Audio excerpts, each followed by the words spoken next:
Hey everybody, welcome to another episode. I am Michael Petrow, and joining Mark and me on the show is Reena Shah, owner of Expressions Film Studio, one of their teachers, Samantha Walters, and a recent graduate and actor, Paisley Cadorath, who starred in Nobody, the 2021 hitman action film, sort of John Wick-ish. Actually, it's complete John Wick-ish because it's the same director as John Wick, which was shot in Manitoba, starring Bob Odenkirk, Connie Nielsen, and Christopher Lloyd. We get to talk to them all about how they started their school, what goes into learning acting, how acting can take you further in life than you ever thought it would be possible, because the skill set that you learn from an acting class, it's unilateral. It's got tons of utility. You can use it anywhere. Little did me and Mark know. We thought this was about knowing your mark, knowing your lines. That was it. Man, were we ignorant. Anyway, so we get to talk about that.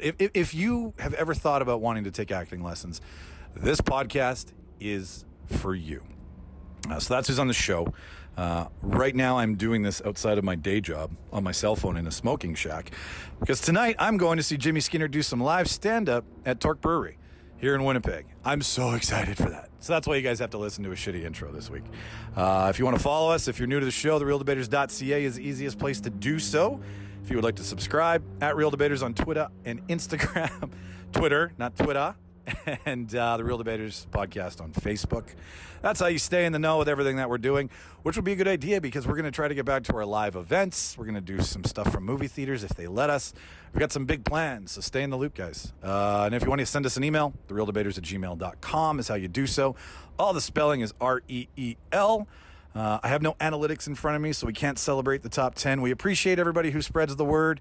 Apparently, it's getting to France and Russia. So as long as you guys can understand us out there, I'm so happy that we're getting a little global. That's awesome. But we'll get back to that next week when I'm sitting down in front of the computer. Until then, I have nothing else for you. We enjoyed Reena, Sam, and Paisley. We hope you do too. I'll cue the reel, and you enjoy the show. Let's tidy up this tangle of film by putting it on a reel. Here is a motion picture film, 1,000 feet, 16,000 separate photographs. Welcome everybody to the official space section of the charter. What's the truth? You can't handle the truth. Sir, you're out of order. Out of order. I show you out of order. Ladies and gentlemen, thank you for tuning in to another Real Debaters production. Me and Mark have 3 special guests for you today. We somehow managed to convince the owner, a teacher, and an actor from Expressions Film Studio to come and talk to us today about A, the acting studio, B, what it's like to work in that industry, and C, what it's like to teach in that industry. So instead of screwing up these intros like I normally do, we're going to let the people who are on the show introduce themselves. So we'll start with the owner of the studio. Say hello. Hello, everyone. My name is Reena Shah. I am one of the co-owners of Expressions Film Studio. I'm also a local actor, and I'm very excited to be here on this podcast today. Thanks so much for having me. And then she brought along a teacher from the studio. Say hello, teacher. Hi there. My name is Samantha Walters. I'm one of the instructors at Expressions Film Studio. Reena and I are good friends. I'm also an actor, and I'm also a speech language pathologist in Manitoba.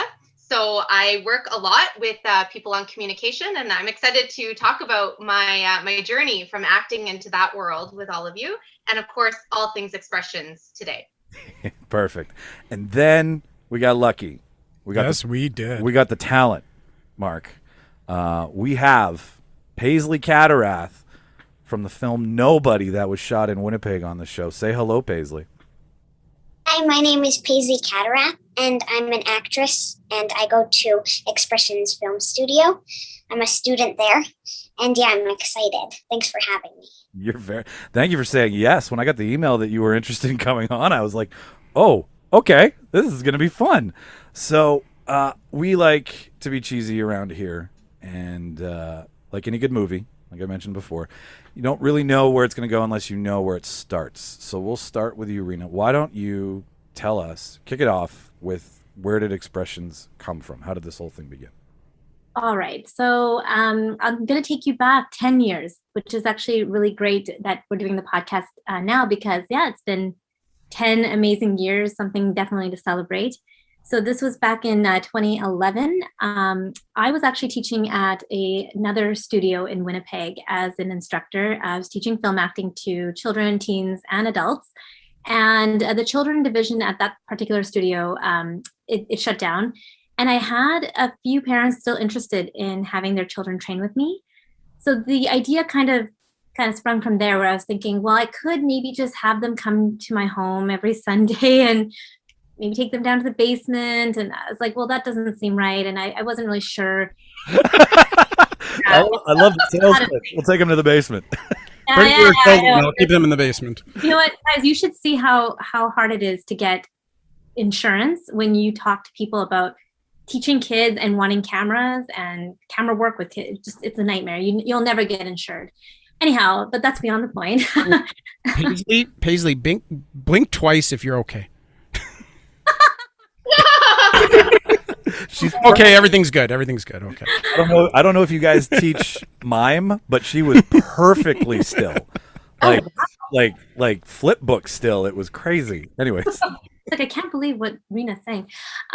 So anyhow, I decided at that point, well, the idea of owning my own studio and having some students come train with me was something that it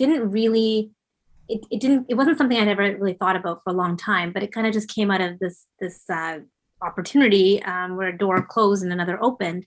So, and again, this was a very side thing. I wasn't looking to make any, I wasn't looking to profit off of it greatly. I was literally looking for an opportunity, just somewhere I can go and teach kids what I'd been doing for so many years. So I rented out a space in a art history studio. I literally had 8 students to begin with, and 2 classes. One class, and then it turned into 2. And it was just myself. I was just doing it. I was just renting out the space, and it was crazy because exactly the amount I was making was what rent was. So it was just for fun. It was just for fun. I was doing it for nothing else but fun. And from there, by the next session, I had already doubled in size. I had already had 14, 16 students with me, I remember, in 2012. And my brother, who was living in Montreal, came into Winnipeg for a visit, and he sat in on a few classes. And I remember he was sitting back there, and he literally just looked up from the back, kind of like, oh, this is kind of neat. He, again, is not from film acting either, but I think it just kind of struck him as wow, this could be something for the community of Winnipeg. And we talked, and, I needed his help because I was starting to grow, and I don't have skills in advertising, marketing, any of that. And he does. He's one of those jack of all trades. I really hate him. No, I'm just joking. But he just, he stepped in, and he gave me a hand with a lot of those things that I really didn't feel comfortable doing. And after a year, we had already grown out of that space. So we moved into our second space, which was on Sherbrooke. And in that same year, in 2012, I decided for the first time in all of my life to do a theater production, because I'm from film. So I really have never been on the stage beyond for some classical dancing that I did as a kid. And in this theater production is where I met Sam Walters, who is here with us today. I cannot explain it. It's actor's intuition. That's all I'm going to say about that. But I literally looked at her and I said, look, I just opened an acting studio for kids. I think you'd be an amazing instructor. Do you want to come teach with me? And she's our very first instructor that we hired. And that's the year she began. Yeah. So that's really the history of it. I don't know if I missed anything, but yeah, it's been 10 years. Now we have 130 students on the regular. We have 11 staff, so many, students that have stayed with us for that whole 10 years, some, 7, sometimes 6, who have grown with us, who started with us when they were maybe 10. Now they're 18, and now they become an instructor themselves and are teachers' assistants. They're working on film productions. They're going to Vancouver Film School. They're, helping us do numerous projects for social causes when we make films for different social directive changes and things like this. It's been incredible. I sometimes don't believe how this kind of came to be, where it was never really I didn't think it was part of my story, but it ended up being one of the best parts. And Reena, can I ask you, from the start, were you specifically targeting film acting for kids specifically, or just acting in general? That's a great question. Yes, it was actually a niche that I felt was there because while there are some notable places in Winnipeg for film acting, many people can think of like Prairie Theatre Exchange and of course MTYP, many places.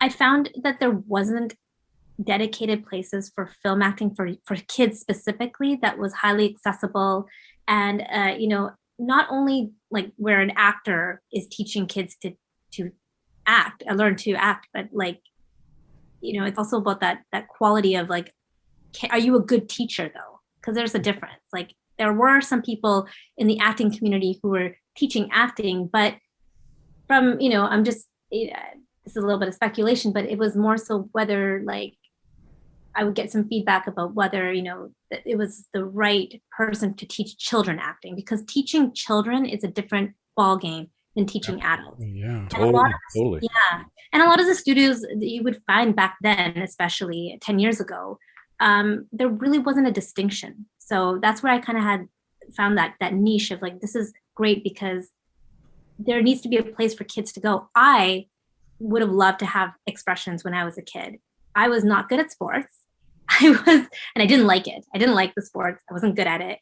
I had tried all different kinds of things. My parents put me in skating, swimming. They put me in singing. I never found my place. And I didn't find film acting until I was in my 20s. But when I did it, when I took classes, I was like, this is it. This is what I've been looking for. I feel like I belong. And it's not work to me. It invigorates me. It's like an art expression. It's a place for my emotional expressions. So hence the name Expressions. But I realized that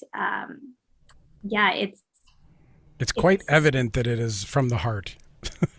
Yes, it's something I'm very passionate still to this day, 10 years later. But yeah, I that's pretty much the story, I would say. It seems that the best things are happy accidents where you kind of plan for one thing and then you just ride the wave. And that, like we were talking before about how this whole thing started, and just doing it. I mean, you hear that from everybody. Just go out, just make it, just do it, right? But it's a whole other ball of wax to actually get it going. Maybe to go along, maybe I'll pass this over to Sam for a quick question. I was wondering, I guess with kids, and I guess I was a kid that acted, so along with actually teaching you, actually the craft of acting, I imagine there's a lot of other things that you can teach the kids as far as carrying themselves off camera, the business, how, like, there's so much to learn that's not actually acting, I guess. Maybe you can elaborate. Yeah, 100%. So my background's actually in theater. It's funny, like I always think about how did I even get into this? And so I remember when I was in grade 4, I don't know why, but the school music teacher came up to me and was like, do you want to be in the Christmas play? And I was like, okay. So I got a role. That's how I got the role. I didn't audition. I don't even know if Reena knows that story, but I don't. I was one of the main characters. There were only 5 kids in the whole school who had like speaking parts. So that sent me on my journey into acting, and that was grade 4. So middle school happened. I tried out for the school plays, didn't get a big part, but then high school came along, and that was where I really got into it. Anyway, I ended up pursuing it in university. Before I get to your question, I just have to share, when I met Reena in 2012, and she said, I own this acting studio and I'm looking for an instructor, right away I was like, yes. And she was like, whoa.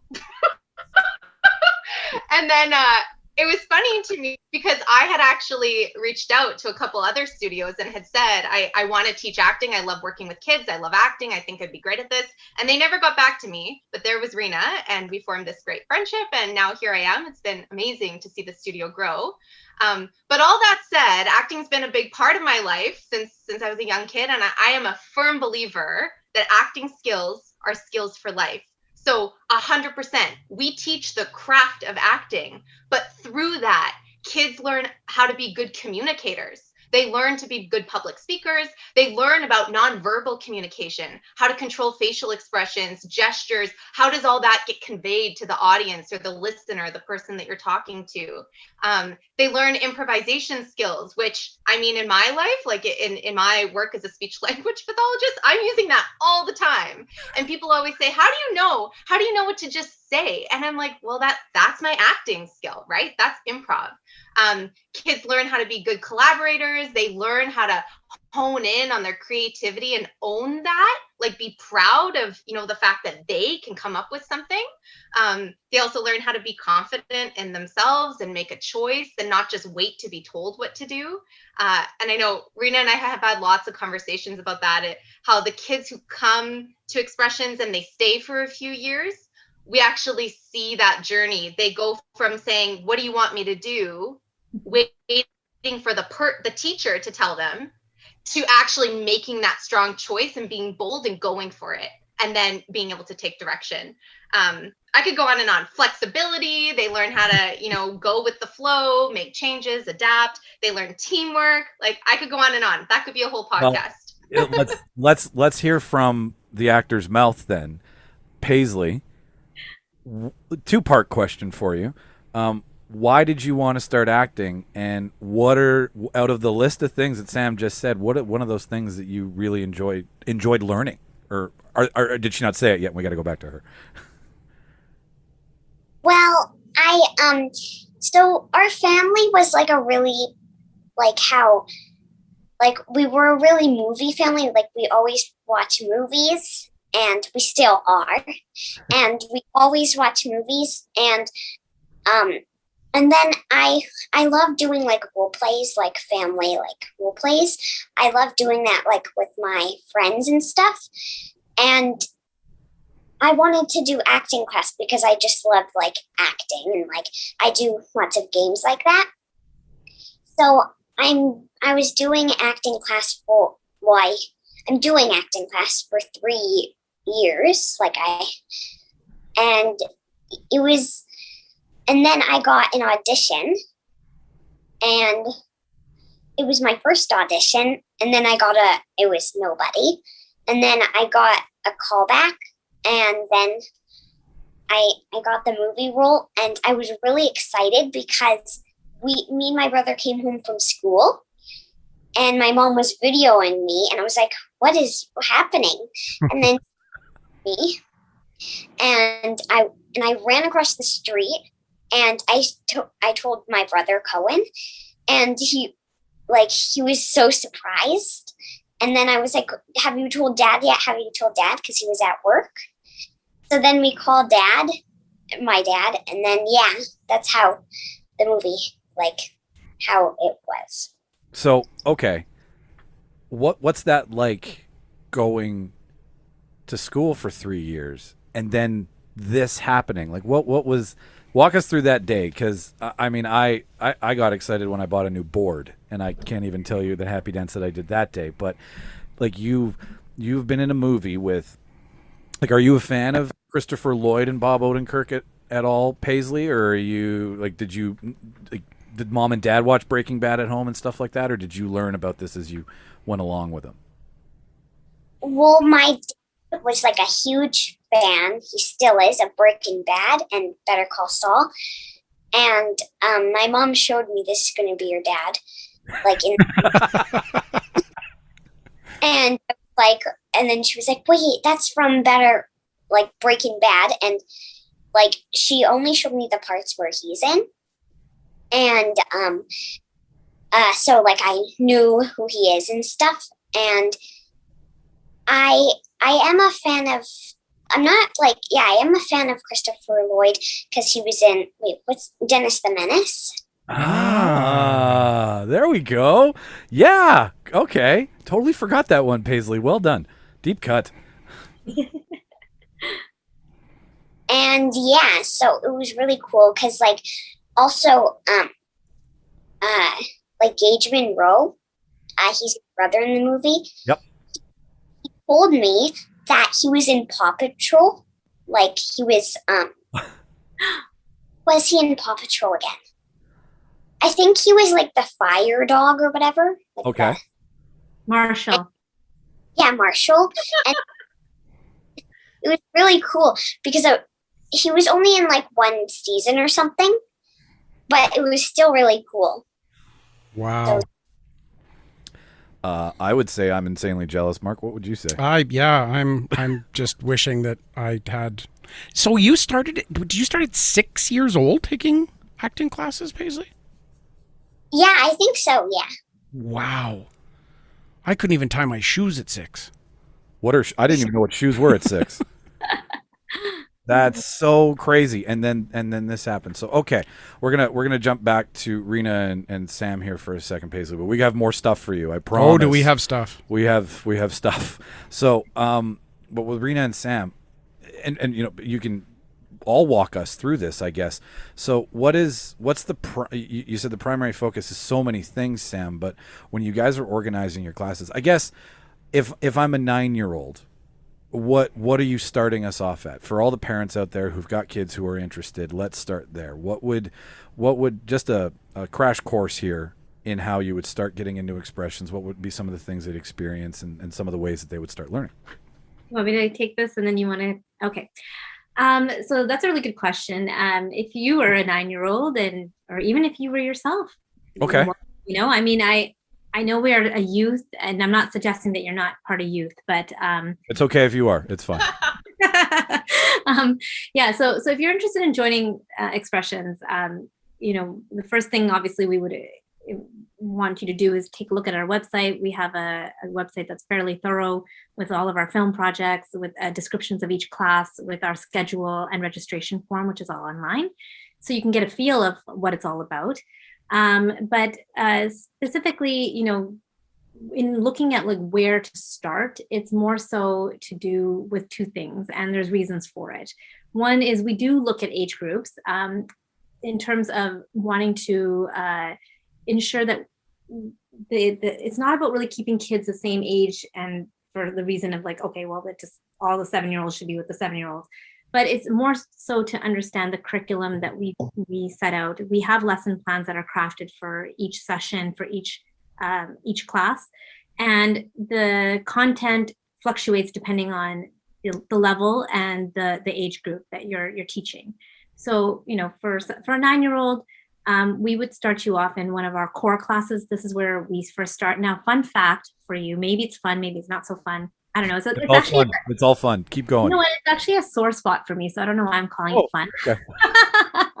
But originally, I wanted to be really cool and fun, and so when we had 3 classes, this was probably in 2012. I think we had 3 classes, and I named them. I had a lot more say at the time because Neil, my brother, was really not. He was doing a lot of the back end work, but he really wasn't he wasn't doing like the level work he is now, right, as a co-owner, but. Back then, I had a little bit more say. So I named the classes dailies and beats and reels. Okay, so the reason I love it. I love the I love it too. I know, Sam. I know. So I loved it too. And they're all film words, as you all would know. So they're all film words, even though people always wonder about beats. It's not about beating people up. So it's about finding a beat. Right? Yeah, that's right. It's that emotional shift in the script. Or in the story. So, I originally had those names for the classes. So, back then, if you were a 9-year-old, you would go into beats. And that was like the middle age there. And the reels was for like the 11 to 13. And the dailies was for like the 6-7-year-olds. Nowadays, we moved away from those names. Again, sore spot for me, but more so because we wanted to be a little bit more self-explanatory for those that are just joining the whole film acting industry and have no clue what those words even mean. Wanted to make it more like obvious. So when you're looking at the class descriptions, you'll see that there's an age range, and you'll see a description of the class. And each of the core classes, as they suggest, teaches you the core fundamentals of film acting. So there's just those very again, basics that everybody is taught, no matter what age you are and you come into a core class, you will go through this. If it's a refresher, it's a refresher. But if it's brand new, then at least, you have exposure to it. So some of those things would be like eye lines, understanding the nuances of auditioning for the very first time, learning about those beats, learning about doing like very baseline script analysis, learning about where to take your mark or like where the marks are, prop work. You won't believe, when you put a prop in front of a very new student, that it's all about that prop, and it ends up being more about the prop than the relationship with the other actor, right? So these are things that we teach you in the core fundamental classes. And I'm sorry, just the level of focus. Yeah, absolutely. That you're talking about. And I mean, sit in front of my TV and go, oh, I love it all. Like my brain just doesn't go there, because in a good story, you shouldn't go there, right? Like you should. Yes, exactly. You shouldn't see it. You shouldn't see it. Right. But now that we're being told, that, like I'm like, gee, it's like a volleyball. I don't know whether to bump or spike or volley. I'm sitting with my theater training background, and I'm like, it's so different than film acting, that I'm like, wow, yeah, the level of specificity that you get into is just incredible with film acting. I think it's quite shocking actually when we do our, which we can talk about in a bit, but for our winter sessions, we always have a movie making session where all of the classes get to make their own movie, which they, help with even the writing process and getting it to a film production level, where we even take them off either like, off the like from the studio. We take them on site to like different cool locations, schools, studios, whatever. We take them to like art studios, things like this. And you can see all of those, by the way, on our website. But, it's very fun to see if you've never done it before, students who do it for the very first time, they're totally shocked by how many takes it takes. I like that. Takes to, do like a 1 page, like dialogue. Like you could take the whole class. And they're just, it's flooring, like it's just mind boggling, because how many close-up shots you need, how many wide shots you need. Oh, the audio wasn't great on this. Let's do it again. Okay. Oh, darn, like that prop just broke. Okay. So we got to reshoot that for continuity. Like there's so many things behind even like a couple minutes that you watch on TV or in movies, and you only realize it when you're doing it. So this is what we kind of go into in our classes. One might say that it's 101. A lot of basics, a lot of must-haves, a lot of, if you don't have this in your tool belt, how did you get this far? Because without these things, you're going to find yourself lost along the way at some point. Yeah. I mean, you always hear of the stories of like, I certainly always feel like, oh, but like I tend to know a lot about these actors, and you'll read about it, like they've never taken an acting class ever, and they're just naturally talented, and they just sort of made it. And when I say made it, I mean like the whole Hollywood dream. But I would say to that is that while that could happen, certainly that's not the majority, and most people build confidence through comfort and familiarity and repetition. So that's not unlike what we do at Expressions. The more times you get up and you do a scene, the more times you practice auditioning, you develop confidence in your voice, in your body, in the process, in just doing it. And you can ask Paisley, but I hope that some of that was built, that confidence, through just having an idea of what would happen when she went on set and how that would translate the class, what she was exposed to in class, and some of that being translated. I mean, a lot of it, when you get on set, though, that's just an experience in itself, and you can't recreate that in a class. But some of the other stuff, you can, and I think it does help a lot of our students who get on sets, and those that don't get on sets, I hope it helps them in life. So maybe Sam, if you have students, if you have these students that are, and you're specializing in this film acting, do any of your students, attend like other theater schools? Do you also delve into sort of live theater acting at all in any of your courses? Or I'm kind of interested in, are the worlds separate, or are they intermingled at all? I can take that question. Yeah, that was for you. I just have to. You were commenting on the amount of focus it takes. And so again, attention and listening skills, focus skills, huge skills you develop through acting training.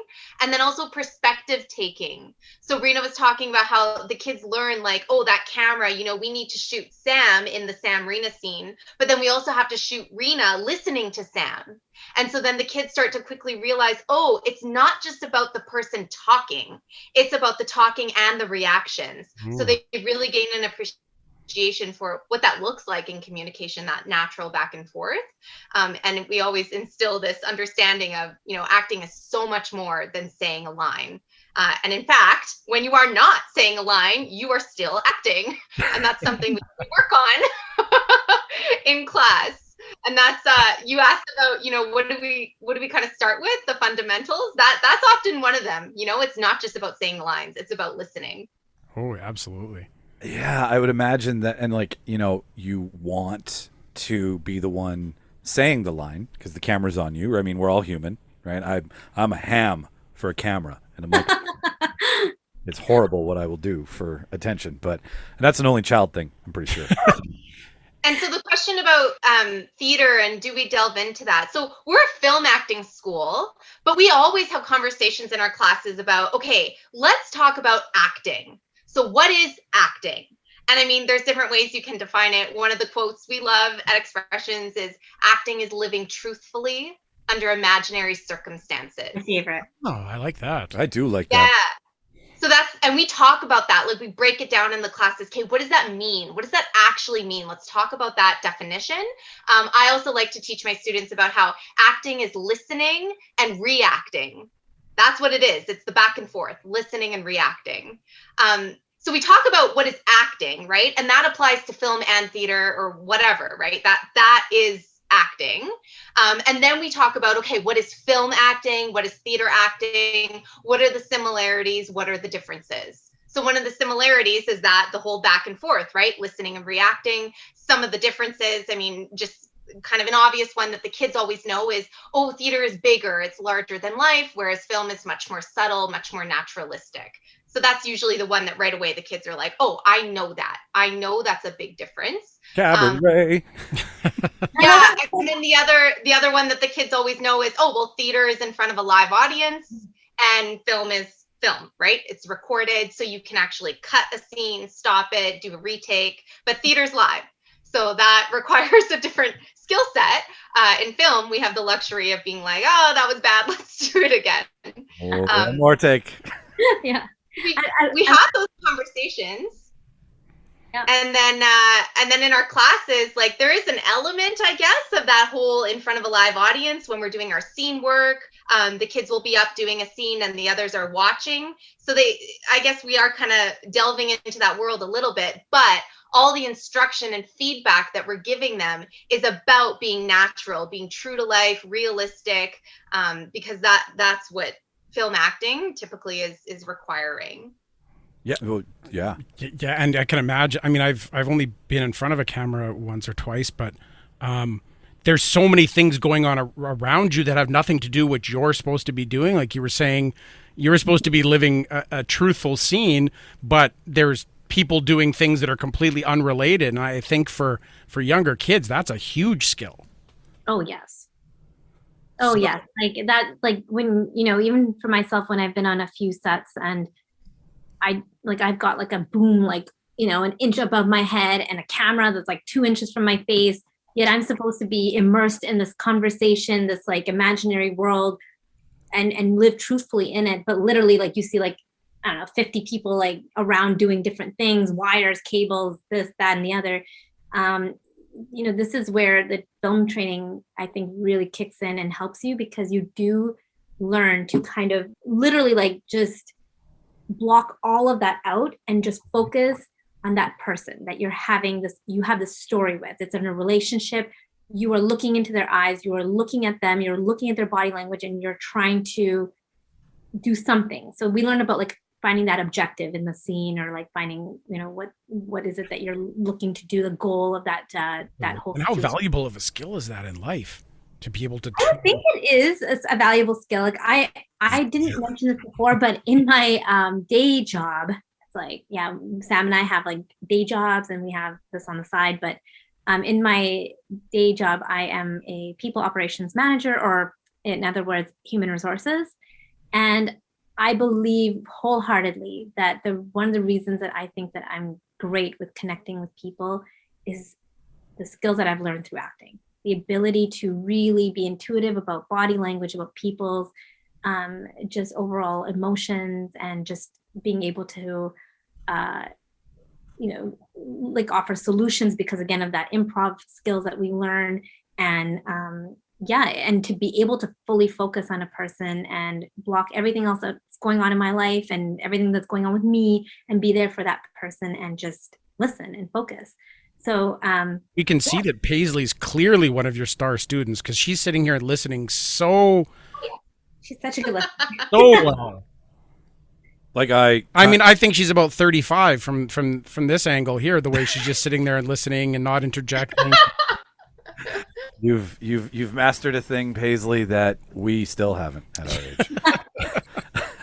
But let's jump to her for a second. So, what are some of your favorite things that you've learned at Expressions, Paisley? Like, what have you taken on? What did you take on to Nobody that you learned that helped you lock in, focus, stay? Because I will tell you that while watching the movie yesterday, when you're all going down into the basement and you utter the line, "Oh, I like games," I fell off the couch laughing because you knew exactly the right timing and the beat and the tone to say it, and that was bloody hilarious. So. And she stole my heart in all the scenes she was in. Just her, you mentioned focus, and knowing that we were going to speak to her today, I paid particular attention. Even the first scene where we get introduced to her when she comes down to the couch and lays with Bob on the couch. Yep. And watching her eyes and how she's interacting with him, and you really believe her in that scene. It's not somebody who's waiting to say their line. I think you did a fantastic job there, Paisley. Yeah, like it looked like it looked like Daddy and Daddy's little girl lying on the couch having a conversation, not Bob Odenkirk and Paisley Cadorath. I believed it 100%. Totally. So what helps you get into character doing that you would have learned from Sam or Reena or any of the other teachers there? Well, like we did little movies. Like if they were like a couple minutes long, 10 minutes long, and they were really fun to make because like we had it was cool. Like we sat at a table and discussed our lines, and it was like kind of a practice of like a real movie for a life. So it faced my fears in front of cameras, and like they helped me with because I used to fiddle with my hands when I was acting, and they helped me with not and talking for when someone's doing their line, I talk too. I don't really talk, but I voice over it. So they helped me not do that, and because I had some fears in front of cameras, so they helped me with that and the 5 W's and everything. Oh, and stuff. Nice. Okay, what are the What are those, What are the Paisley? 5 W's? What, when, where, who,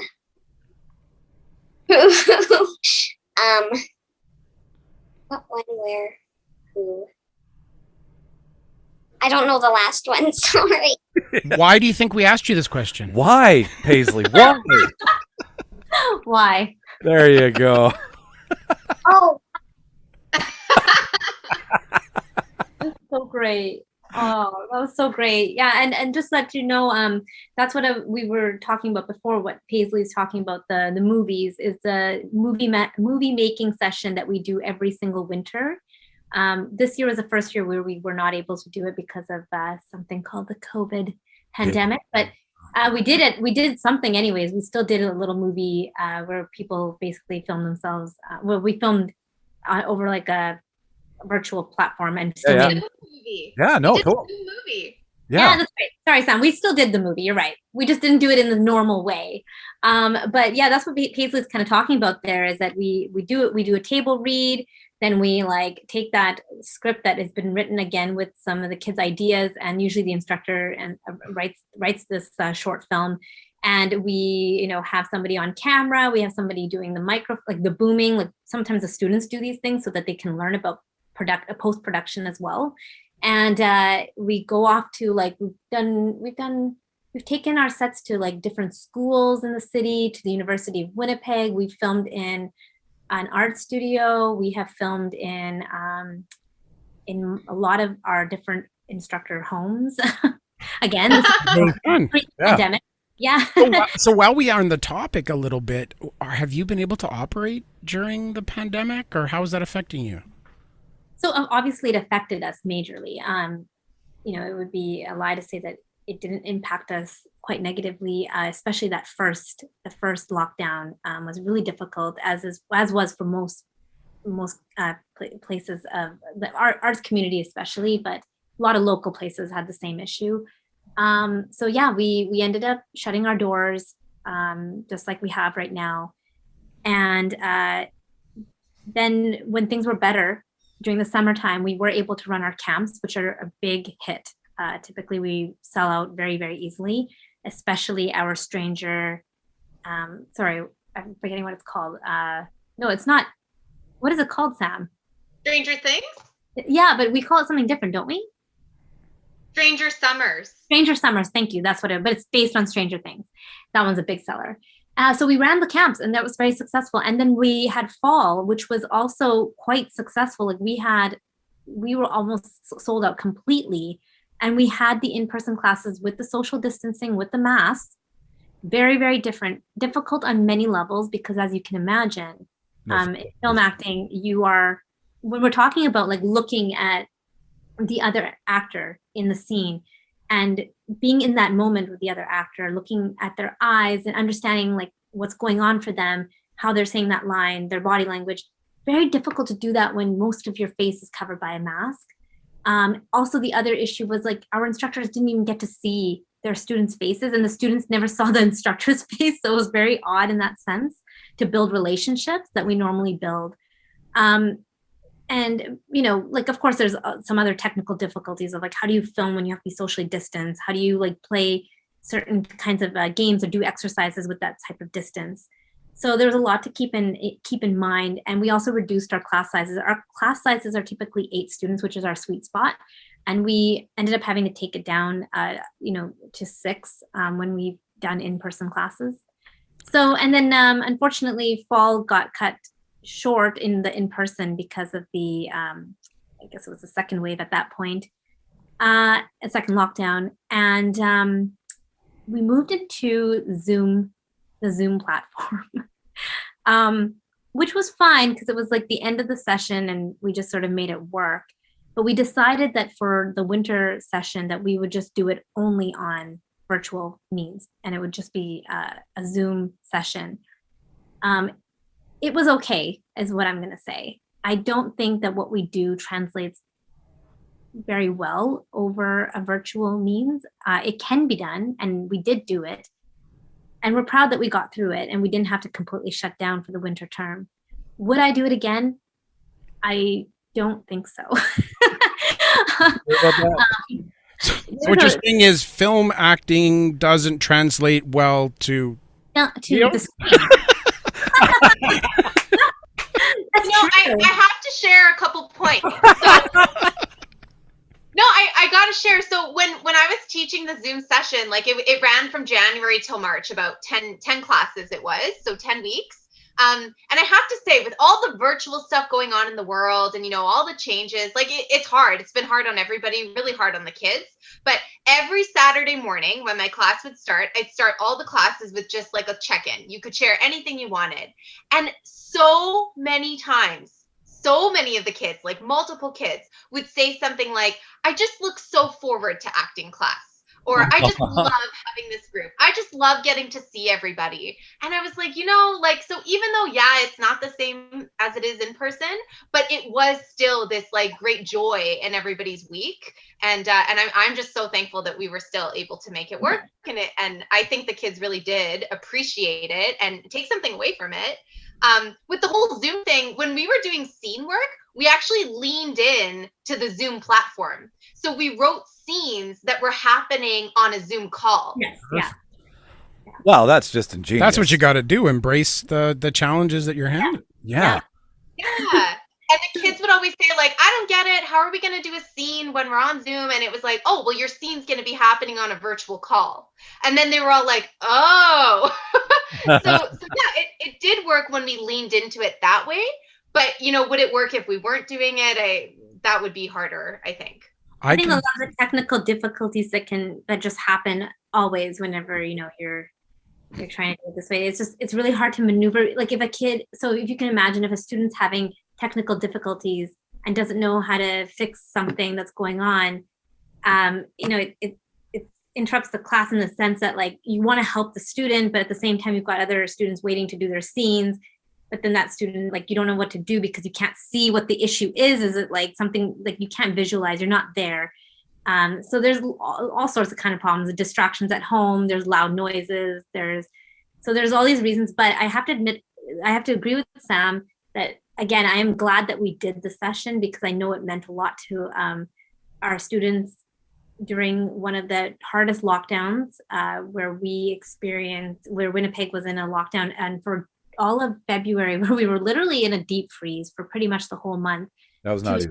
To have something to look forward to in that sense, I think it was really great for us to do. But withstanding that, I mean, if we had the choice, of course, I think we will always choose to do in person. Obviously, yeah. On that note, I can imagine that coming out of this pandemic and lockdown, something that you're offering up is going to be something that's so crucial to a lot of these kids that have been cut off from people is getting together with people. Like I can just see, like, you better increase your class sizes because this is the perfect out of pandemic thing to get your kids involved with. Well, thank you. I agree. I think that, there's so much to it, and people always, well, not people always, but I think there is a bit of a misconception. A lot of people think, oh, film acting, and I'm going to get my kid to LA and, walk the red carpet, and that's what it's all about. And, while, again, obviously you can see we've got a star sitting right here among us. Like, obviously great things can happen right here in your own hometown where you can land a great part with some very notable actors. But we as expressioneers, we don't set out with that goal. When you join Expressions, it is not like, okay, let's get you booking, let's get you on a bunch of movie sets, and let's get you fast track to Hollywood. That is not what we aim to do. Fun fact though, like long time ago, like 10 years ago, I sort of had that flair carpet stuff and like, really celebrating or really focusing on the get the part. But we've come a long way from there where it's very clear to me that that's not what we're here to do. If that happens, it is 100% celebrated and it is supported and it's a really wonderful thing. But if it doesn't happen, that doesn't mean that you haven't succeeded in the world of acting. It doesn't mean that you are not looked upon as being a great student and an actor. It certainly does not mean that. I've actually just for the last few months decided that I need to just take a little break from my own like auditioning and film work. But it doesn't take away from the fact that I'm an artist, that I'm an actor, and I try to teach the students the same thing. I always use this analogy, and I think it's getting kind of old. Neil, my brother, would definitely say it's old, but I don't think acting is any different than a lot of other art forms. So if you think of somebody who's a painter, and they have their painting, and they're painting from their emotions, and they're telling a story through their painting, and they have that cathartic release, and they feel good about that piece of work. Whether someone comes in and wants to buy it or put it up in a museum, that's wonderful. And I'm sure any painter would feel really great about that moment if it happened, but it's not the reason they paint. I hope. Yeah. Anyways. I mean, maybe there's some. It shouldn't be. Yeah. I don't think that's old. And you know what? I'll agree with you on that. This like I was in the same position you were, where I was like, this podcast is going to be huge, and then I was like, no, we're just going to do it for us. Yeah. And it really, like I learned real quick that if this was going to go anywhere, it was going to go anywhere organically. It wasn't going to go anywhere manufactured.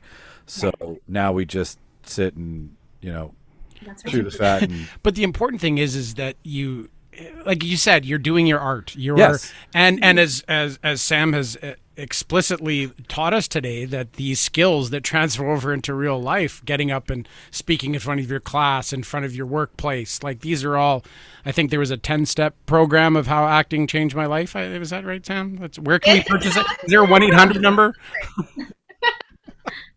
please tell us how many installments. Yeah, I have to share, like, for me, for the longest time, I had my goal set on I'm going to be a professional actor. That is all I want to do. I don't want to do anything else. And that was my goal for so many years. And because that was my goal, I didn't really have friends or contacts outside of the acting world. Everything I did, I didn't read books, I read plays. I only talked to people who were involved in acting in some way. I only went to events that had something to do with that. And so it was interesting to me because when I did that, I started to sort of resent it. I wanted it so bad, and that was all I was ever doing. I had nothing else going for me at that time. And so I started to slowly branch out. And when I started branching out and looking at other things that I love in my life and, what else can I do? What else can I do that brings me joy? That was when I realized, oh, I have so many skills from doing this thing that I love so much that makes me really unique. And it was so cool to figure that out as an adult and really start to embrace that. Because I didn't know. I didn't realize it was just something that everybody I was around had, right? No, absolutely. I totally agree with that. Back to what Mark said, though, and then because we can't keep our star waiting any longer. But Mark mentioned your 10-step program that you did. And I said I wanted to bring that back up. So tell everybody, like, what was that you found the connective tissue between real life and real life, essentially, and how they all kind of play out together. Yeah. So like I said, I got to a point after several years of just being like exclusively in the acting world, this is what I'm doing. I got to the point where I stopped having fun. And, we could go into maybe why it stopped being fun for me, but that was the point where I was like, I need to just take a little bit of a break. It's not that I don't love it, but I'm not having fun anymore. And if you're not having fun, it's really, nothing's worth it, right? If you're not having fun with it. Oh. So, just realizing like all the other things I loved in my life. I love working with kids. I love learning. I love coaching. I love, education and all that stuff. So, we can make a really long story very short, and we'll just say I ended up pursuing the field of speech language pathology. My brother worked with a speech language pathologist when he was a child, so I knew what it was and I was interested in it. Anyway, so I branched out into that.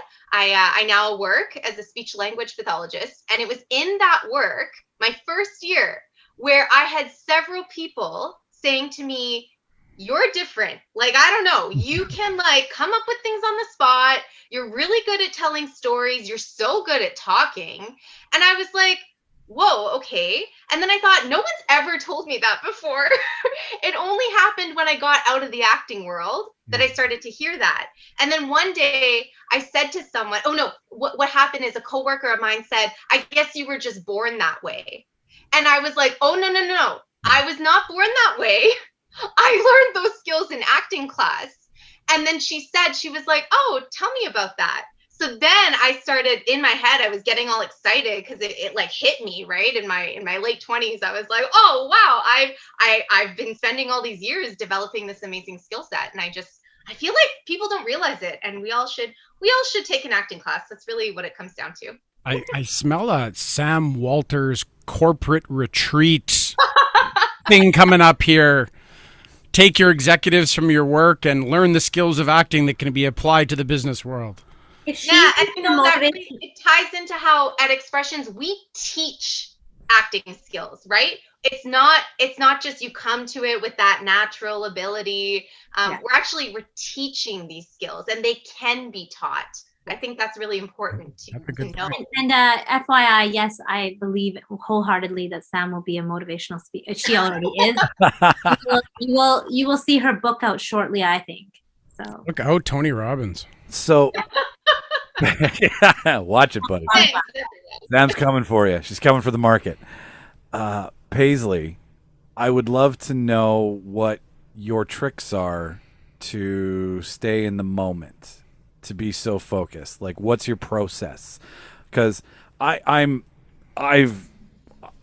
where I'm sitting, you are a big deal, and to be in a movie with both of those, like the RZA. I don't know. Did you meet the RZA at all while you were there? No, but my brother and my dad like did this hand thing.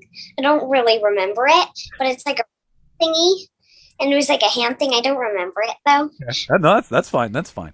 But like, what did you do to remind yourself that you're a pro now? You're in the big leagues. Like, how did you?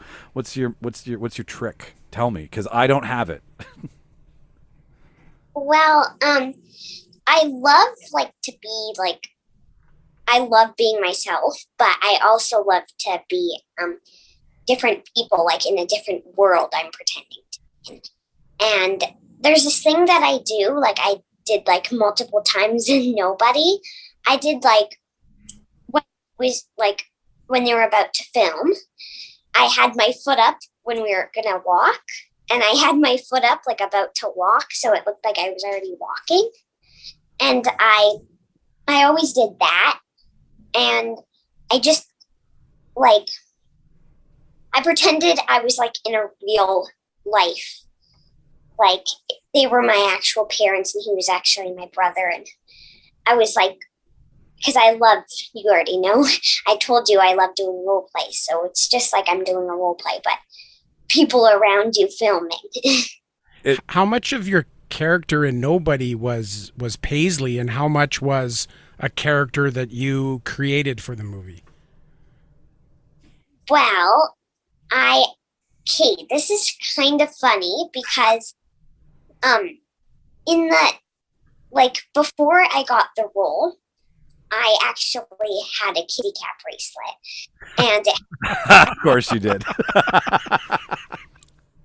And I didn't know till I got the role. And I was like, I have a kitty cat bracelet. What? And it was funny. So yeah, it was really funny. And I actually lost it, which is not that good.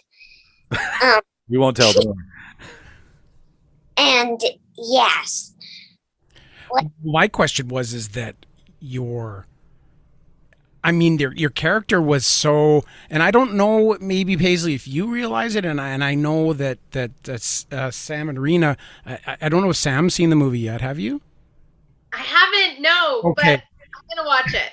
So Paisley's character, she plays a great daughter of Bob Odenkirk in the film, but her character really is representative of the main character's like soft, gentle, caring side. And you see that in the scenes, that whenever Paisley's in a scene with him, that's bringing out the real person in somebody that's clearly something different. And she does an incredible job of representing that feeling in the movie.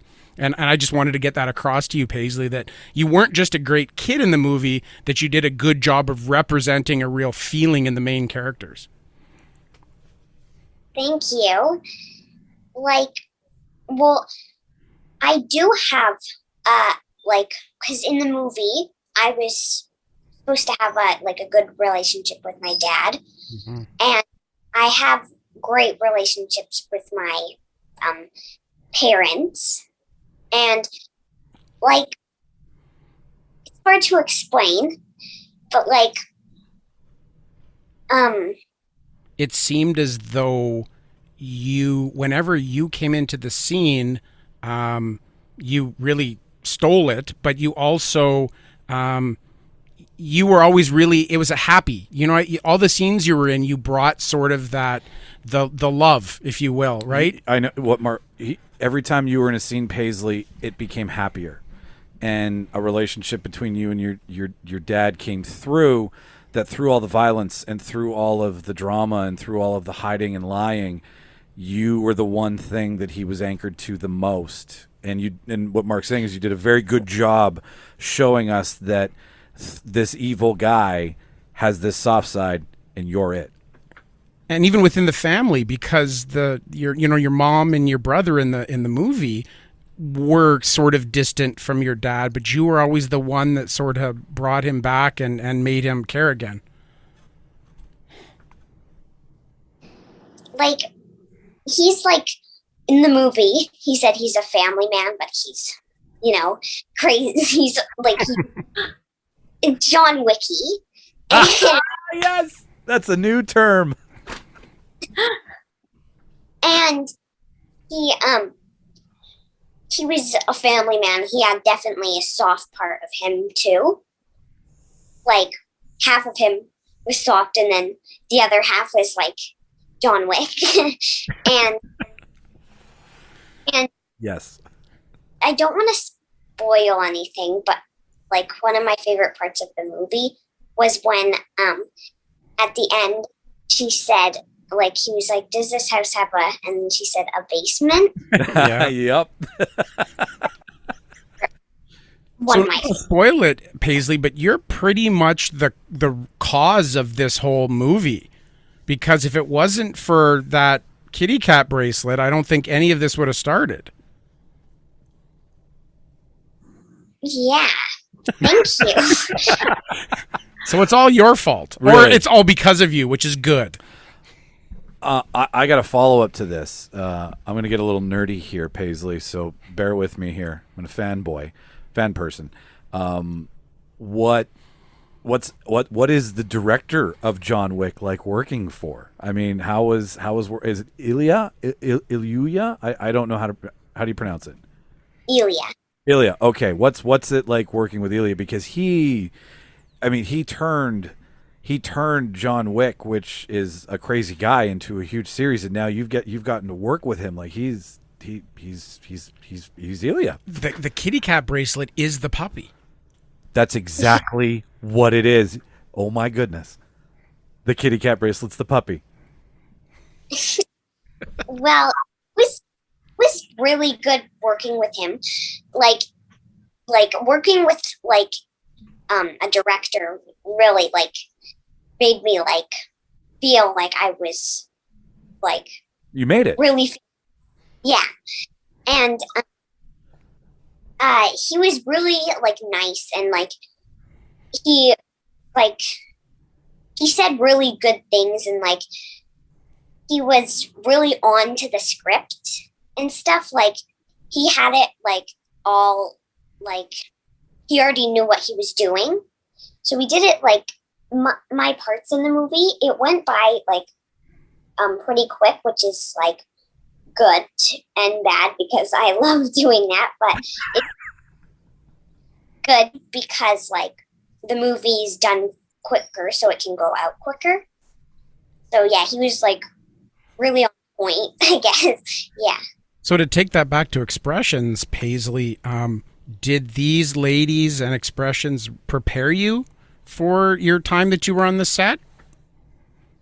Yes, like the mini movies really prepared me, and they it was really fun. It's like I love looking forward to Expressions because I get to learn something new each day, right?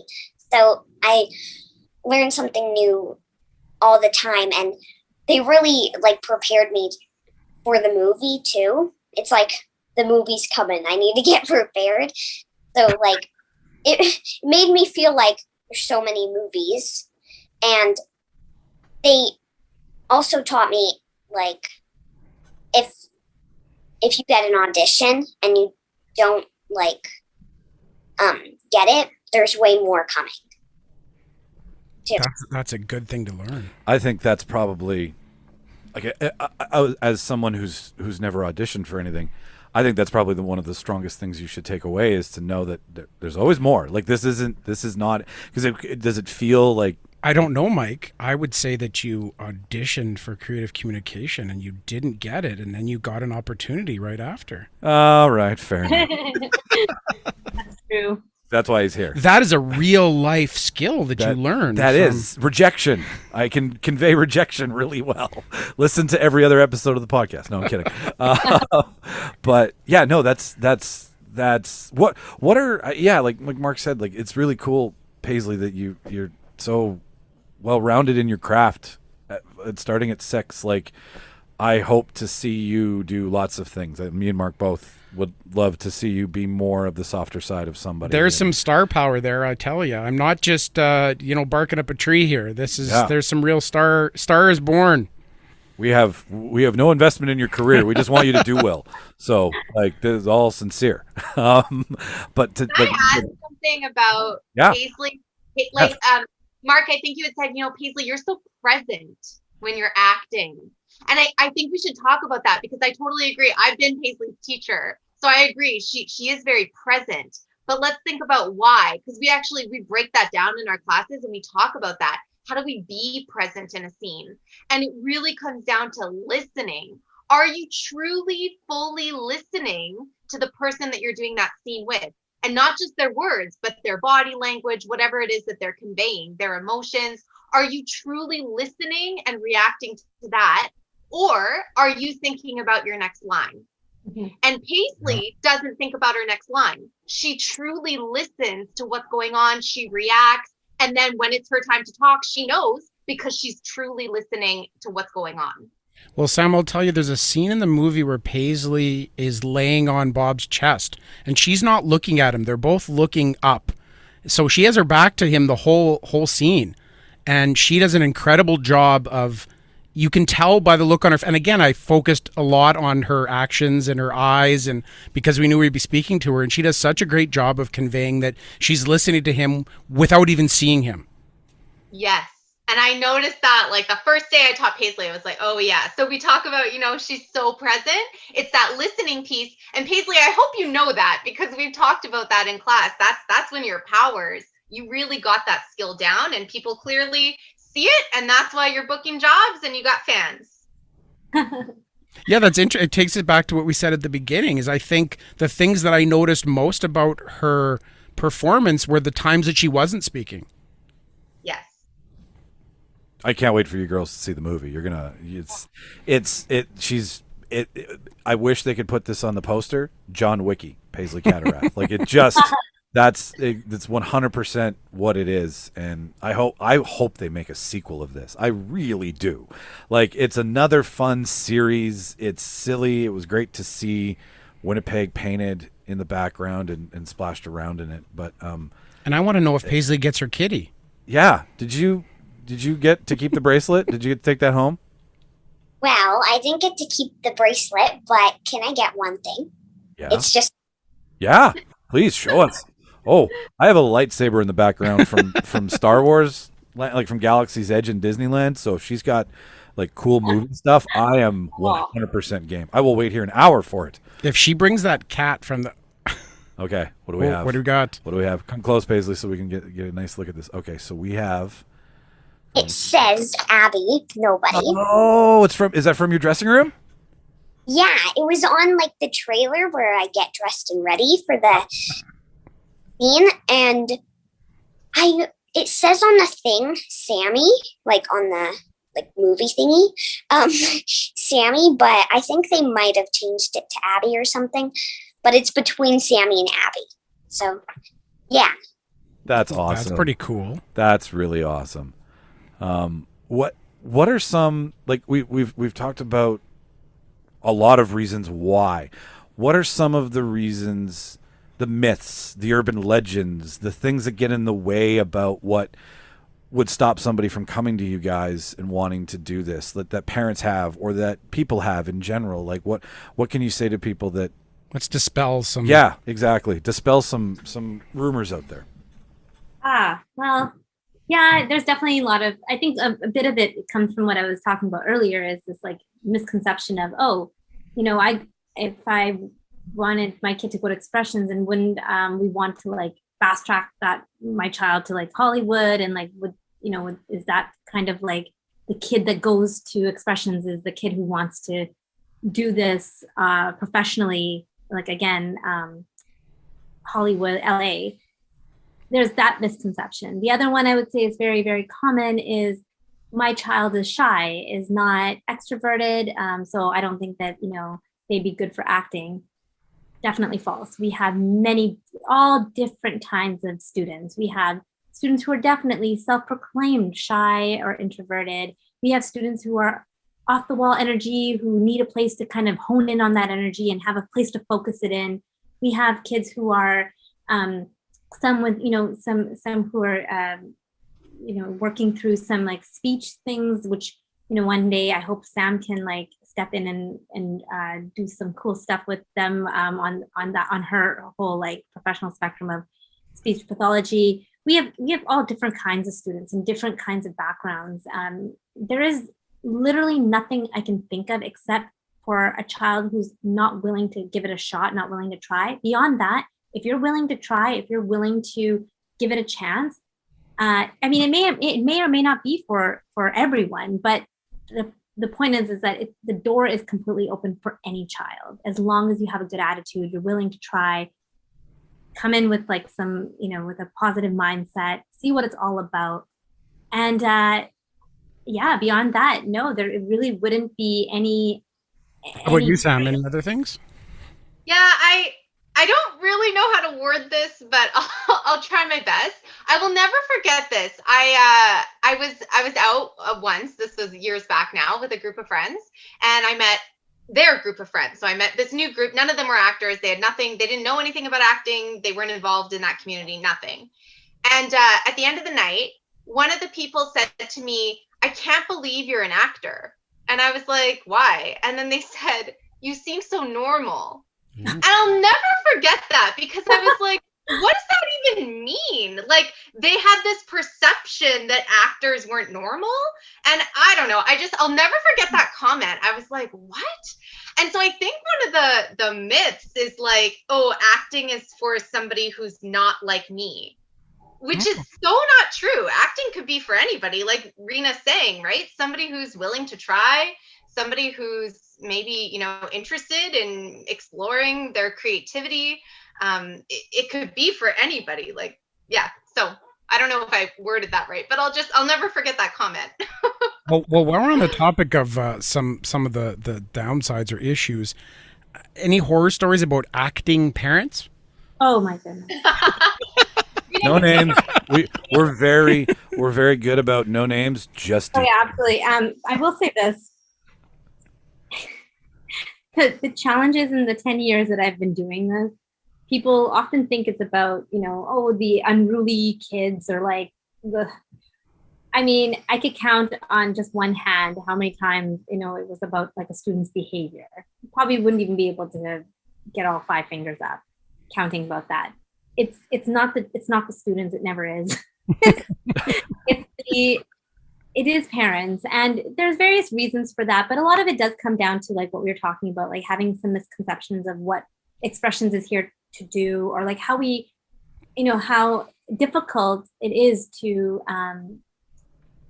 do what we're doing. And of course, the parents, and I'm a parent myself, so I totally get it, but like your focus is on your child, and you want the best experience for your child. You're gonna look out for your child.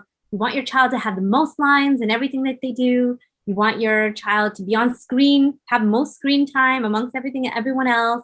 So there's a lot of those challenges that we face. We always face my child didn't have as many lines in the scene that you sent home with them. My child didn't have as much screen time in the movies that you guys shot, or like, or I saw that my child's scene partner had way more screen time. This is like an ongoing saga. We have it every single session. Somebody gets upset about this. So I would say the horror stories are mainly of those kind, where it's just like an ongoing like of how do we explain what we are doing and how difficult it is. And I would love to give just an insight, is that if you do know this is just the fact. It's fairly easy. I haven't done it in a while, but it's fairly easy to find full scripts for different movies, even shows that are adult shows, right? Like you can find all sorts of transcripts online, and then you can just take a little piece of it and make a scene. And many adult acting studios, they end up doing that for film acting. Like that's where you get your scenes from. Try doing that for kids shows. Not only that, I will say this, and I'm not trying to be, but a lot of kids shows, like especially when we're talking about certain kinds of like, slapstick kind of comedy, like the Disney, High School Musical kind of like genre. Oh yeah, like the theater acting on TV. Yes, Yeah. Which is not what we like to do. We don't. When we started there, like I was actually pitching expressions. I was pitching expressions in the beginning, where it was like Zach and Cody and Hannah Montana, and like you can recreate these scenes in class. No, literally. And oh my goodness, I would never now, because I'm sorry to say, but yes, like you said, it does not translate well. And especially when you're taking, so we call them sides. So you're taking like a snippet of like, you're taking a scene out of like a long script, and then you're recreating it with your own flair, your own ideas in class. That's what we're doing. It's not great for the kids because there's not really any like meat there. There's nothing to work with in terms of like really exercising those acting abilities, everything that you're teaching these kids in the core classes. And then you give them like aside from Hannah Montana, and it's like, oh my goodness, no. So they're not going to be able to do anything with those one-liner, dun dun dun. Like it's just not, Sorry to cut you off. Is it safe to say that there's the difference between what you're trying to do is you're trying to teach kids who want to be actors versus making child actors? That's exactly it. Yes. Right, because you can be a child acting as a child, right? Or you can be Paisley and steal an entire scene because you've been taught skills as an actor that are universal, that transcend anything, skin, race, age, whatever. All that stuff fades away, and it's just what it is. So I love that, and I think that's exactly what we do. And we put a lot of work into what we do, and that's what I was getting at, is that we don't look up all our scripts anymore. We literally write them. We write them out because we want them to be good quality scripts where there's good story, where there's something for the students to actually work those fundamentals and like really hone in onto their own abilities and nurture those skills. So, when you are working like 80, 90 hours a week, literally writing these out, trying to find stuff, writing out lesson plans, and then you do all that work and then you get chewed out because one of the kids has one more line than the other kid. That's a little bit part of the ongoing challenges that we face, but most of our parents are very understanding and they are very supportive. We've had parents, even after their child has become 18, 19 years old and has, gone off to do different things, still stay in touch with the studio to support the studio in various ways. And one of the biggest ways that we've grown is through word of mouth. And that has been to credit to all of the parents who have come and loved it and talked to their other friends about it. So, yeah. Excellent. Sam, what about you? Any other misconceptions besides that you're an actor?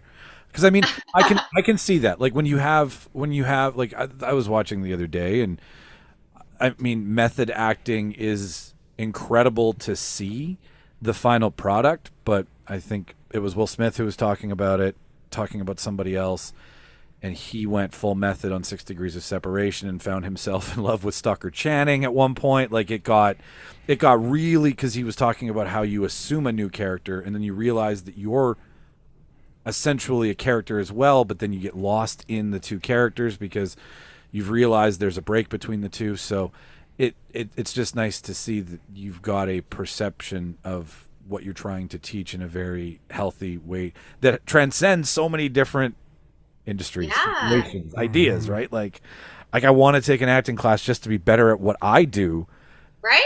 Just in the idea that maybe it'll help me enunciate more or be more confident in something, because it's like the martial arts of the art world.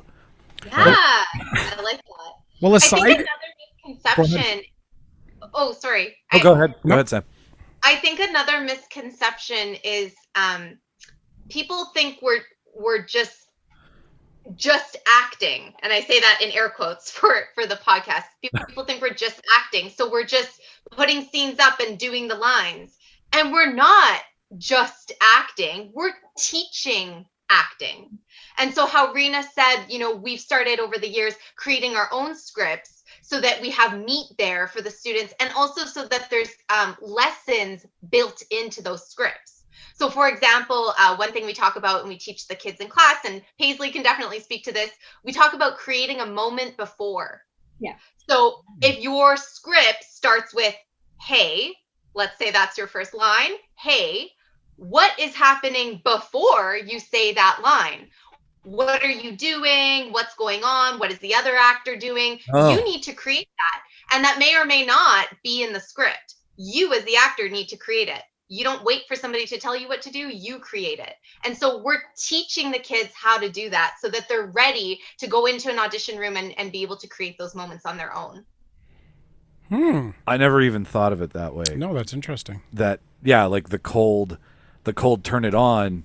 It really, unless you're incredibly trained and, one of the greats, I don't know, I'm just blabbing. What I'm getting at is that it makes sense to step into it, like lean into it instead of like, hello, right? And find yourself there and build from that.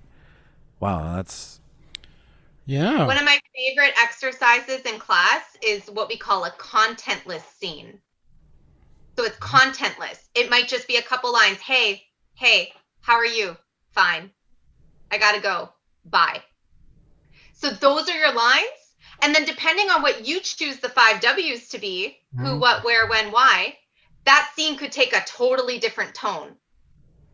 Oh, see, right here, Sam, you hit on something that I think kids and adults and everybody needs to learn right now and I've liked to coin this phrase, I call it the textualization of society, is that we communicate so much via texts and emails, is that the interpretation of a few words can have infinite amount of meaning.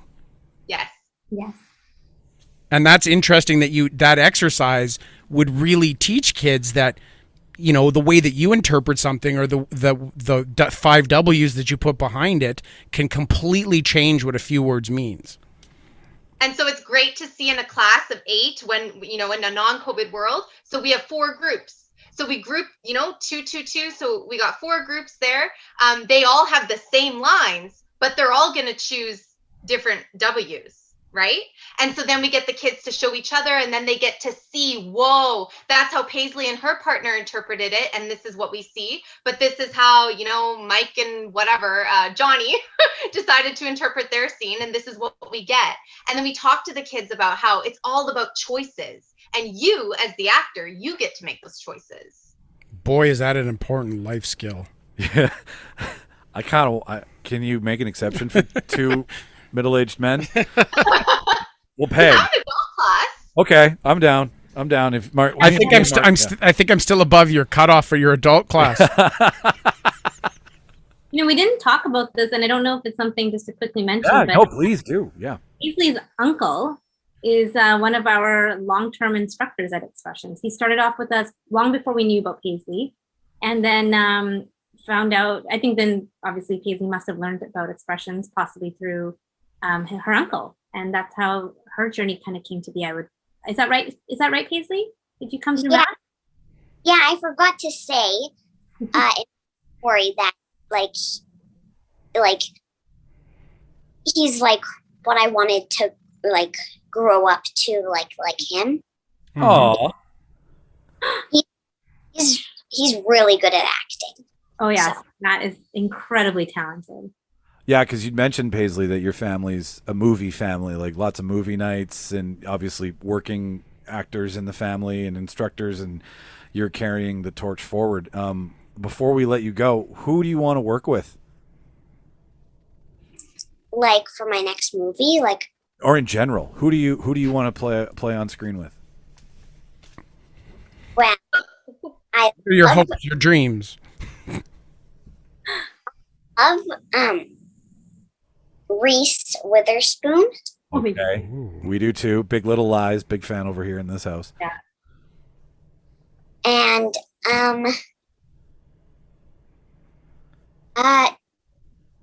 Rachel from Friends, like Yes. Oh, yes. I know Rachel from Friends. I had a big crush on her when I was a kid.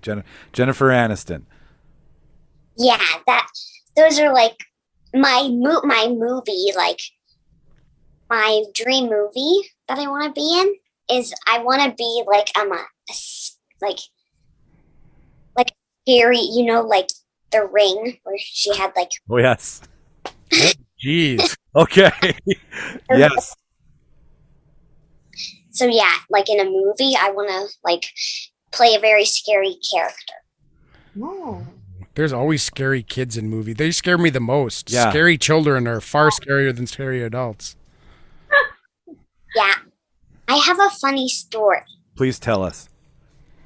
So, Bob, when I was laying on his chest, his breath smelled fine. Like, but I was. So my But your breath, what? quiet, like I didn't know. I was scared. So did you just say that your breath smelled bad, and his was okay? I was worrying about if my breath. Oh. But I did. Is that your favorite moment from set with Bob? Like, what's he like as a guy? Because Saul is Saul. Is there anything in Bob that's in Saul that you saw in him? Well, I didn't really watch Better Call Saul, That makes sense. Probably a good idea. Yeah. but what really came to him that I thought was him is he loved to like talk about old things, like kind of what we're talking about like in the past. And when we first met him, he had glasses on. He was like showing touring people around like the changing place because we were trying on outfits like for the movie. Yep. And then he showed me a picture of puppies that he rescued. Oh. And it was like I was like, okay, he's gonna be like. Then when I like saw it, I was like, he's gonna be really good to work with because like he's like I feel like I will like act like I'll try really hard acting in front of him, which I should anywhere. So yeah. Yeah. Have you, Paisley, got a chance to see much of the movie that you weren't in? I watched 100%. Ah, see, because I was saying that the his character, you mentioned the puppies, he's got the cat in his jacket there at the end, right? Yep. And that's all because of you also. Yeah, like that was also one of my favorite parts. Like I love the whole movie. I love the soundtrack. Oh, so good. Paisley, was there anybody else there that you knew? I know Megan is one of our students and also teachers from Expressions, and she also was in the movie. But was there anybody else in the movie that you knew already? Well, my uncle, his friend, he works at Expressions too. What's his name again? He was like the cop. Oh, is it Adam? Yeah, Adam. He was there. I don't really know who else, but yeah, Megan and Adam were there. It was pretty cool. The girls, Sam and Reena, will find out when they watch it that you made the school very proud, and you did a fantastic job. And I was watching for you too. And if this is the quality that they're cranking out at Expressions, I don't know how you keep your kid out of it. Yeah. Seriously. Well, thank you very much. If anybody out there is on the fence now, I really hope that you've been persuaded to be like, you know what? Call them on Monday and figure out how to get your kid a litany of lessons for life. And Sam told us how it brought her out of her shell and all the life lessons it learned. I can completely relate. I was the same way. I learned so much through acting that I've now taken into my life, and I'm not scared to. I'm the one giving speeches at weddings, and I'm the one giving up presentations in front of my entire office, and I don't even think twice about it. And those are all skills that I learned from taking acting classes. It just it keeps paying dividends. And I've ran into people that I took classes with when I was a kid, run into them 20 years later as an adult, and all of them have that something that Sam was describing earlier, that quality where they're just that much more comfortable and outgoing and imaginative in real life. Yeah. And the friendships, I have to say, Reena and I talk lots about this. The friendships you make through acting, whether it's like, learning to act as an actor or being on the production side, whatever side you're on of it, the friendships you make are unlike anything else. I feel like some of my very best friends are from acting. And that includes Reena. Yeah, Sam is one of my best friends. And honestly, it's kind of funny because been thinking about like, what is it about acting? Because it's not the first time I've heard like, oh, I've made lifelong friends in acting. And I've seen it myself. We've taught, again, for 10 years. So we've seen friendships in our studio blossom through the years. And, students who are no longer taking classes anymore, but who are still hanging out all the time. And, they're really, really close.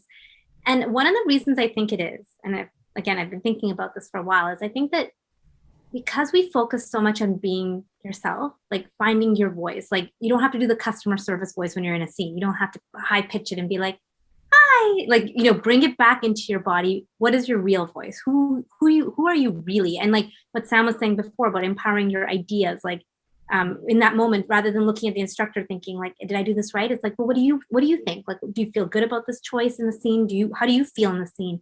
All of these things, all of these skills, I think create a place where you finally feel like you can be yourself. You are not in a school where you have to join a clique, where you have to be the jock or the popular, whatever it is.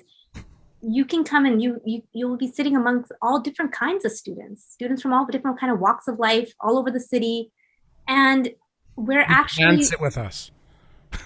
Yeah. But you're literally to like steal a Mean Girls reference. You can sit with us. Exactly. But even if you are a mean girl though, but like honestly, we ask you to shed all of it. Like I don't care. Like let go. Like no, actually, well, bring what's going on at home. Bring everything. Bring all your yuck. Bring all the bad. Sorry, my son is in the background. I apologize. Oh, don't be. Okay. Bring all your sadness, your anger, your frustration. Bring everything to the forefront and just be. Don't mask any of it. It's so strange because literally, I know I say this sometimes and kids are like, what? I'm like, we actually in acting don't want you really so much to be acting. We want you to be in the moment, being real, feeling for real.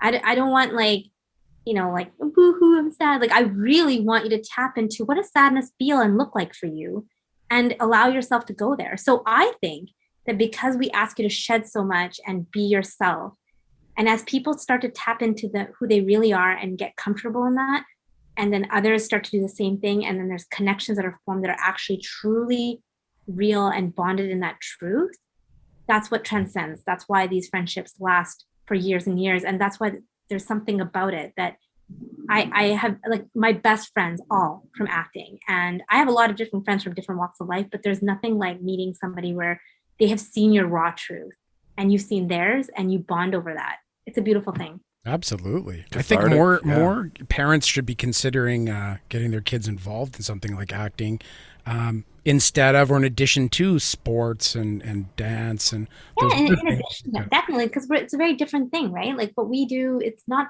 even like, even in some regards, some might say, well, it might be too similar to like dance or like to theater. I think film acting is a very different thing. It's different on its own. It's not. It's there's some definite like sports teamwork, acting teamwork, but it's in a different way. And again, I can't think of any child or parent who I would say don't come to Expressions. Maybe if you're very fast track about Hollywood, LA, maybe you're not the greatest fit for us, but other than that, everybody is welcome to give it a shot. We have adult classes, so both of you are welcome as well.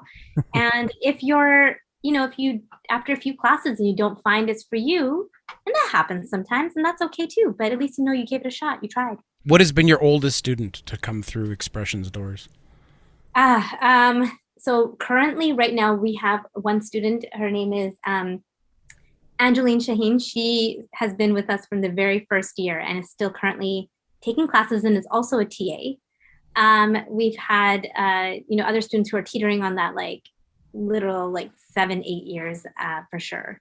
But as far as age, what's the oldest student that's come to Expressions? Oh, the oldest, probably about 20, I would say. Yeah, 19, 20. Well, that's for just regular youth curriculum. Now, for adults, I don't know. I would imagine late 30s, maybe 40s. I'm not sure, but the adult classes, there's no cap. You guys are fine. You got a chance, dude. What you're telling me is there's a chance. You're telling me that there's a chance. Well, and that's I was drawn to acting for that very reason, is that that there would be no people are always focused on the protagonist. They're always focused on the main hero or heroine of the story, but there would be no story if it wasn't for all the rest of the actors, the rest of the storyline where all the other players come into play. You need all sorts of different kinds of people, because again, you're trying to have this imaginative world, but it's reflective of some kind of life, whether it's real life or a futuristic life or a past life, some life. And in any kind of life, even the sci-fi, there's always very different kinds of characters, different kinds of people, different looking people. So there's always unlike theater, when we're supposed to believe a 15-year-old is a 60-year-old, in film acting, you need 60-year-olds to play 60-year-olds. You do. You need it all. You need older, you need younger, you need bigger, you need smaller, you need grayer, you need it all. It doesn't matter. It's one of those beautiful things. You can do it for life. You can literally do it. You can start off when you're 2 years old, and you could keep doing it until you're 99 if it's something you love and you have a joy of it, and it's a release for you. For me, it's a form of therapy in its own way. It's very cathartic to work out your stuff and that to the table, make lifelong friendships, learn some really pivotal, great life skills like Sam was talking about, and seriously, just have so much fun. I mean, we just transformed our studio for our spring session into these elaborate sets. Now, if you want to take a look at those sets, you'll have to go to our Instagram page. We have some of the photos posted, but our crew went to town and created these magnificent sets in our basement that just look and feel so real. A camping one, and the other one, Sam, what was the other one? It was a potions kind of. Yeah, the other one was sort of like a potions, mystical, magical sort of space, basement, that sort of feel. Harry Potter-esque. Yeah. And the kids just had a blast with it because it was so real feeling, and it was such an elaborate set to make. And you can just think how could that not be fun? I've had parents and adults of making posts I just want to go in there and play, and that's exactly it. That's what we're trying to do. Come and play. Wow, that sounds great. We actually filmed, you'll see it on our Instagram, we filmed the reactions of the kids when they saw the sets. And it's priceless. So what was that? You Goonied them. They did that to the kids in the Goonies. They brought them out and they didn't show them the ship until they showed them the ship, and they used that as their genuine reaction. So I love that. That's so great. Well, everybody's and all of them were just whoa, no way, this is so cool. And I remember, as an instructor, I just felt wow, we're really doing something right. Yeah, no, if the expression literally on their face is of joy, then you nailed you nailed it. Ladies, I see a second episode in our future. I hope you do too, because this has been incredibly informative. It'll be detailing my first acting class at Expression. Yes. Oh, that'd be great. Let's do it. That'll be so fun. in a new world where we can be together in a room, we'll bring gear there, and then we'll talk about it after. That'd be amazing. Well, we have taken a hiatus from classes at the moment, so if you are interested, we are looking at finishing off the spring term at some point, hopefully soon in person.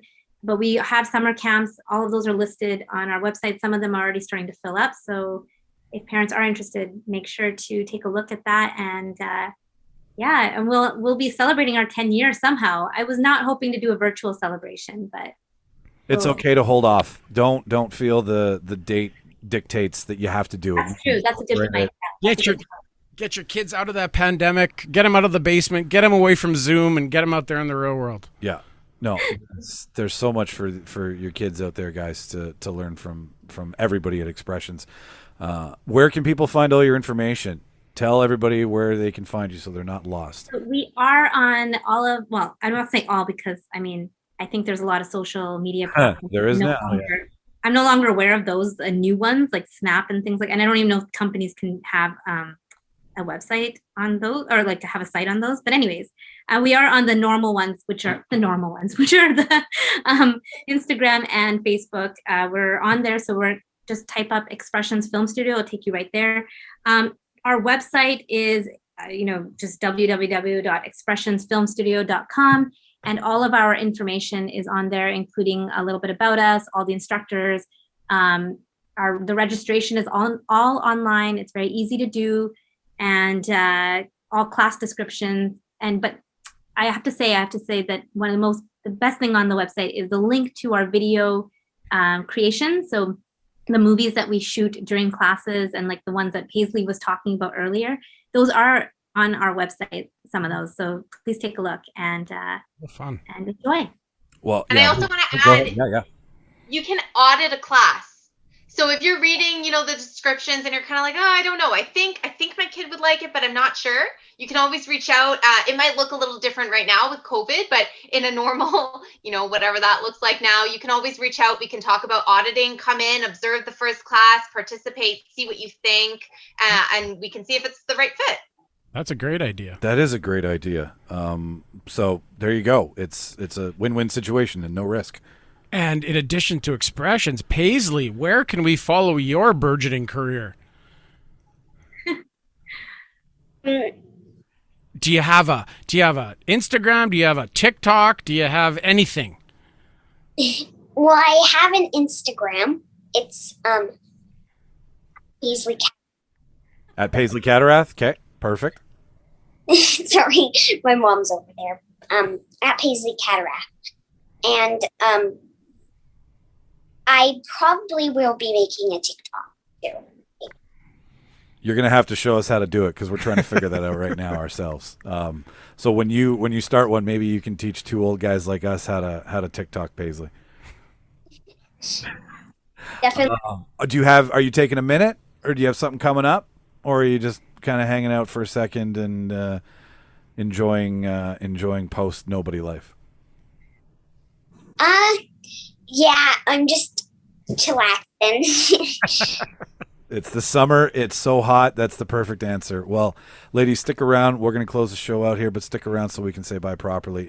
Ladies and gentlemen, that has been one hell of a conversation. I have to say, this was a pleasure, wasn't it, Mark? It was. So I learned a lot. Yeah, and we hope you did too. So if you're looking for all this information, it's also going to be on our website. It's going to be in our bio. So wherever this goes, wherever this is listened to across Canada, people are going to be able to find this out and get all the information. So and that will only happen if they email me. So girls, email me everything after this. We'll make sure that we advertise it as much as possible to show what all of the kids can look forward to after a pandemic closes. If you want to learn more about us, this is your first time, thank you. You pressed play. That was super cool of you. We have stuff about us that you could learn more about if you wanted to. Say realdebaters.ca. It's where you can find everything about us, cast bios. You can see our ugly mugs.